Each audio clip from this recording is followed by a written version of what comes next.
Lord Jesus, you came, you lived, you died, you rose in power, and you will come again. So come to us now, Lord. May the words that we share be your word that points us to your true north. Amen. A good way to understand today's passage that Vicki read for us is to look at the messages from two people from the 60s and 70s.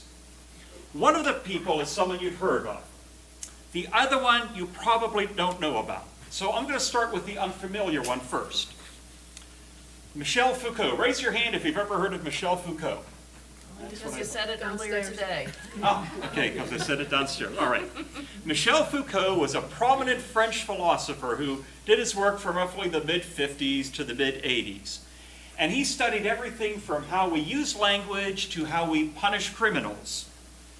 But one of the main things Foucault talked about was a trend that he saw in Western civilization that was turning people into objects. Our society, he says, is starting to say that you're only valuable as a person based on what you're able to produce, based on what other people can get from you. You're nothing more than a cog in the wheel. You're just a part of the machine. So think about people who work in cubicle farms or people who work on assembly lines. Your only purpose is to fill that one function that's in front of you. You're no longer a thinking, feeling, creative being. Society is starting to say you must conform to the role that other people put you in. And we can see what Foucault is talking about very clearly in the story of Bathsheba. But we can also see how she rose out of that condition of being just simply an object. Many of you probably know the story of Bathsheba and David. We first meet Bathsheba when David played Peeping Tom and watched her while she was taking a bath. And Bathsheba was very beautiful. So David wanted to sleep with her. It didn't matter that Bathsheba was the wife of one of the mightiest warriors in his army. And it didn't matter that he already had a harem full of wives and concubines. That didn't matter because he was the king. And he thought, I can do whatever I want. So he summoned Bathsheba to his palace because that's what he could do. And he had his way with her and sent her home.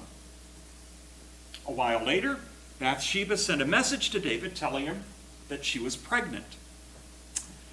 Now, remember, Bathsheba's husband was a warrior off fighting David's battles for him, so he wasn't home. So how could Bathsheba get pregnant if her husband wasn't there? There's a problem that David needed to solve. So plan A to solve the problem was to bring Bathsheba's husband back from the war for some R&R. That way he could go home, he could be with Bathsheba for a while, and then whenever she had the baby, everyone would think it was his baby. But plan A didn't work because Bathsheba's husband was a man of honor. And especially on this Veterans Day holiday weekend, we can understand a little bit where all of his comrades, all of his fellow soldiers, everyone else was still out there fighting for their lives, and he's back home. And he said, how can I go home and enjoy being with my wife while they're all still fighting? I can't do that. That would be wrong. That would be kind of me forgetting about them. So while he was home, he refused to go to his wife, and he slept in the barracks in the palace. So that did not solve David's problem, did it? So David went to plan B. He arranged for Bathsheba's husband to be killed in battle. Even though he was one of the mightiest warriors in the army, a great asset for David, he arranged for Uriah to be killed because when Uriah was dead, that would make Bathsheba a widow. And that meant he could marry her. And then people would think after they were married that the child she had was conceived after the wedding. David thought that would fool everyone. But you know who it did not fool? Other than Bathsheba, of course. Didn't fool the Lord. Through the prophet Nathan, God confronted David over his sins, over the adultery and over the murder. And David repented. We studied Psalm 51 in the adult Sunday school class this morning, and that's a psalm that it kind of expresses what he felt at that moment.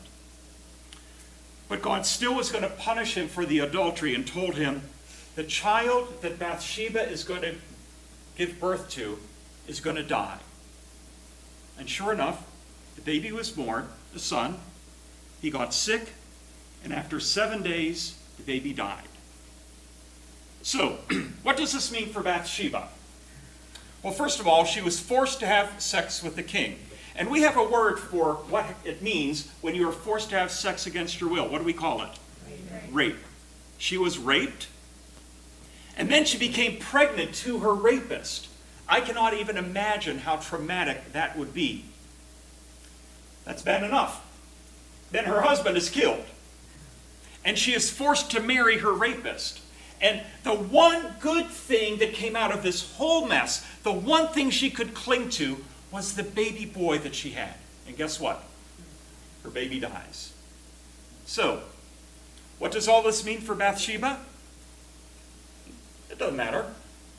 It doesn't matter because, as Michel Foucault would say, her thoughts, her feelings, whatever it means that she is as a person, that's irrelevant. Bathsheba is only good for what other people can get from her.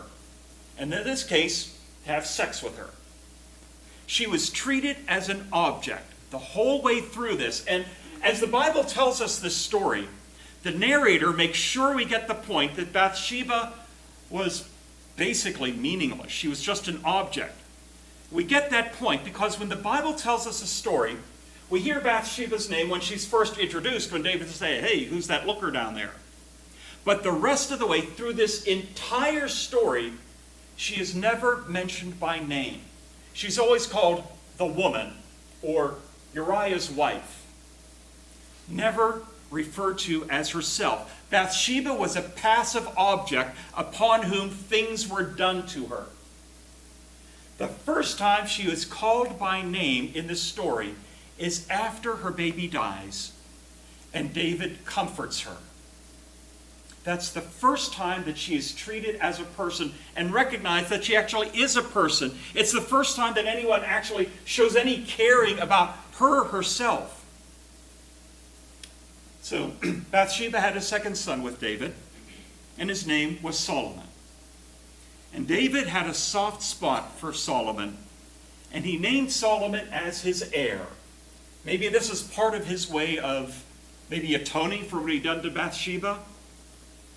But there's a problem. When David named Solomon to be his heir, he was breaking with tradition. Because typically, when a king dies, who becomes the next king? The firstborn son. Now, David had 17 sons. They were not all from the same wives, by the way. And you'll notice Solomon is all the way down there as number 10. Now, he didn't stay at number 10 because son number 3 killed son number 1. Oh, so now he's number 9 in line. And by the way, then son number 3 also died. During the devotions this week, I'm going to talk about the stories that led to their deaths. Now Solomon's up to 8. Now, son number 2 is the one you would think should be heir, but we never hear anything about him in the Bible other than his name on the list. And we even have some confusion about what his name actually was. So maybe he died and the Bible didn't tell us a story of his death. Maybe he was incapacitated or somehow unable to be king. But through all of this, this means that now who by rights should be king? Number 4, Adonijah. He should be the next king, except David had named Solomon to be the king. Years later, as David is lying on his deathbed, Adonijah set himself up as king and started gathering people around him to be king. Now, when Bathsheba got word of what Adonijah was doing, she went and told David, remember that promise you made that Solomon was going to be king? Well, look what Adonijah is doing. So David, on his deathbed, proclaimed Solomon is the king. And when Solomon became king, Adonijah's support evaporated, and he pled to Solomon for his life because he had basically rebelled against him. So Solomon said, I will spare your life as long as you keep your nose clean. Don't get yourself in any more trouble. Don't try to become king again. David dies. Solomon becomes king. And he works to consolidate his power, to get everyone rallied behind him as the king, removing rivals, gathering allies. Now, old Adonijah there, the one who by right should have been king, apparently he didn't learn his lesson. Adonijah wanted to marry Abishag. Now, Abishag, I'm going to tell her story in the devotions this week, but basically, Abishag was one of David's concubines, but he never slept with her, so she was a virgin. Adonijah wanted to marry Abishag because by marrying the wife or concubine of the last king, that's a way of starting to get people thinking that you're the king. He did this in order to get power. He wanted to lay claim to the throne. So, in order to marry Abishag, Adonijah came up with an idea. He said, I'm going to go to Bathsheba, and I'm going to ask Bathsheba to go to Solomon on my behalf to ask for me to be able to marry Abishag. Are you with me with all these names? I'm throwing a bunch at you real quick here. So, the reason why Adonijah, well, let me ask you, why do you think Adonijah went to Bathsheba to bring his request? Any ideas? Yeah, I mean, she was his mother. She was someone that he cared about. She was close to him, so he would listen to her. That's probably part of what he was thinking. He probably figured she was his best shot. And did you notice that, as Vicki was reading the story, when he went to Bathsheba with his request, he did some belly aching. He said, you know, I really should be king, and for a while there I was, and everyone looked at me as king, and that's really what I deserve, and look what happened to me. Look what my dad, David, did to me. He mistreated me. He didn't give me what I deserved. By the way, Bathsheba, don't you remember what David did to you? We're kindred spirits here, aren't we? So here's a chance you can see something that David did wrong, and you have a chance to make it right. I think that's part of why, out of all the different people he had gone to, in addition to what Mitchell was saying, I think that's also why he went to Bathsheba. So Bathsheba agreed, and the reason why she agreed is she knew her son. She knew that Solomon would see straight through what Adonijah was plotting, and that he would not let the man marry Abishag. By Bathsheba bringing this request to Solomon, she gave her son a reason to kill Adonijah and to remove him as a threat from the throne. So that's kind of politically what was going on here. But there's something else going on here too. And to understand the second thing going on here, we're going to turn to another person from the 60s and 70s. 1967 to be exact. What's the song? Respect, R-E-S-P-E-C-T. All I'm asking for is a little respect. It's all about respect. Quit treating me like an object. That's the way Michel Foucault says the world is going to treat you like an object. And Aretha says, no, give me some R-E-S-P-E-C-T. Treat me as a real person. That's what's going on here. By this time, after all those years, this is what Bathsheba now had. Maybe she had been disrespected and treated as an object all those years ago, but now Bathsheba had respect. In fact, when she went to her son to bring Adonijah's request, did you notice what happened? The king stood up to meet her, bowed down to her, and sat on his throne. He had a throne brought for the king's mother, that's Bathsheba, of course, and she sat down at his right hand. Do you realize what's going on here? This isn't just a son standing up when mom comes in the room. Solomon is king.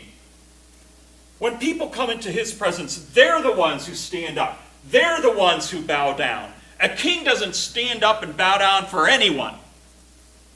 But he did for his mother. And he didn't make his mother stand there in front of him to make the request, which is what normally happened. What did he do? He didn't just bring her a chair, did he? What did he bring her? A throne. And where did he put the throne? At his right hand. That's the place of honor. Bathsheba sure's got some R-A-S-P-E-C-T here, doesn't she? Bathsheba brought Adonijah's power-grabbing request to Solomon for another reason also. It wasn't just to allow his foolish ambition to give him what he deserved, but Bathsheba used her respect and went to Solomon on behalf of Abishag. Abishag is another woman being treated like an object, just like Bathsheba had been years ago. Why did Adonijah want to marry Abishag? Power. Was it because he loved her? No. She was just a tool that he could use in order to challenge Solomon. He didn't want her as a wife to love. He wanted her as a tool to use to get what he wanted. By the way, at this point, Abishag had a bright future. She was still a virgin, which in that society meant she could still marry honorably. And the fact that she had been a close attendant to the king, well, that meant that she probably could marry very well. She could probably find a really good husband because of what she had there. But if Adonijah would marry her, she would lose it all. And there was no way Bathsheba was going to let that happen to Abishag. It had happened to her, and she wasn't going to let it happen to this young girl. This is one thing you can count on. If you are ever treated like Bathsheba or Abishag, if people just look at you as an object, just something I can use, you don't really matter, remember, God will never see you as an object. God looks at you and he sees you as a person with dreams and hopes and fears and regrets and joys. God will not treat you the way Michel Foucault says the world treats people. God will treat you like Aretha Franklin. And he will look at you with respect. And we see a perfect example of how this happens in the story we read together from the New Testament when the woman caught in adultery was brought before Jesus. Now, the people who were accusing this woman, they didn't care about her as a person. She was simply a prop that they could use to try to trap Jesus. In fact, some commentators think they might have even set her up to be caught. They didn't care about it. She was just a tool, an object, a thing. And what did Jesus do when they did that? He sat down and he just sort of doodled in the dust. He ignored them. But they kept asking, what are you going to do? What are you going to do? And he just kind of dismissed them until they went away. And what did he do after they were gone? He had a heart-to-heart talk with this woman. He treated her person to person.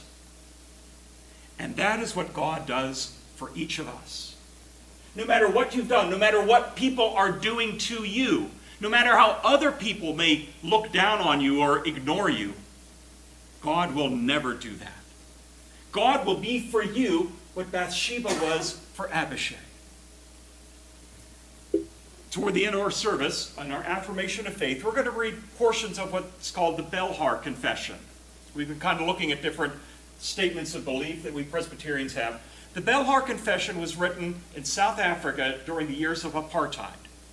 And the basic point of Belhar is to challenge the notion that some people have that other people aren't as human as they are. That's not true. It's also what it means for us here in Old Union, because we're here to do what? Encourage One another, build each other up. The first step to encourage one another and to build each other up, the very first step is to see that other person as a person, not an object, not a less than. Think about the food that we're putting together for the students at Longmore Academy. We're not treating them, we could treat them as objects in order to make ourselves feel good about ourselves. Aren't we a wonderful church? Aren't we good people? Look at what we're doing for those poor little students down there. If that's our attitude, get rid of it. We are doing it out of love for them. We've never met them. We probably never will. But we know that they are people that matter. And that's why we do things like this. So, between Michel Foucault and Aretha Franklin, the proof that we have that God is more like Aretha than Foucault is because of what he did. Jesus went to the cross with you in mind. You, individually, personally. He didn't go to the cross just to die for humanity in general. He knew each of us. We hadn't been born yet, but he knew we would be. And he went to the cross with us in mind. And the sign of his respect for you is he said, you are worth my blood. You are worth dying for. Don't ever let anyone make you think otherwise. Would you pray with me, please? Forgive us, Lord, for the times when we treat others like objects and only look at them for what we can get from them. But instead, like you, help us to look at others as real people, people who deserve love and respect. Amen.